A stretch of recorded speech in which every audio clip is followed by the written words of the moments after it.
નમસ્કાર, આપ જોઈ રહ્યા છો નેશન પ્લસ ન્યૂઝ. હું છું આપની સાથે હિરલ પંડ્યા.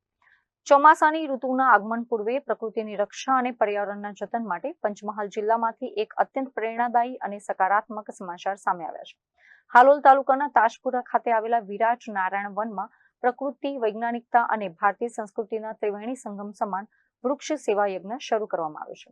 તાજપુરાના વિરાટ નારાયણ વનને એક દિવ્ય અને શિસ્તબદ્ધ યાત્રાધામ સમાન લુક આપવા માટે શ્રી નારાયણ આરોગ્યધામ અન્નપૂર્ણા ટ્રસ્ટના માર્ગદર્શન અને વોકમેન ઓફ ઇન્ડિયા તરીકે જાણીતા પર્યાવરણવિદ ડોક્ટર રાજુ એમ ઠક્કરની પ્રેરણાથી વિશેષ હરિત અભિયાન હાથ ધરવામાં આવ્યું છે. આ અભિયાન અંતર્ગત વૃક્ષોના થડ પર નીચેના ભાગે 2.5 ફૂટ સફેદ ચૂનો અને ઉપરના ભાગે 2.5 ફૂટ પરંપરાગત ઘેરું લગાવવામાં આવી રહ્યો છે.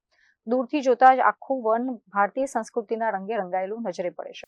આ પ્રક્રિયા માટે 100 લીટર પાણીમાં 20 કિલોગ્રામ ચૂનો, 8 કિલોગ્રામ ઘેરું, 5 લીટર ગૌમૂત્ર અને સ્ટીકર એટલે કે કુદરતી પકડ તરીકે 500 ગ્રામ મેથીના પાવડરનું મિશ્રણ તૈયાર કરવામાં આવ્યું છે.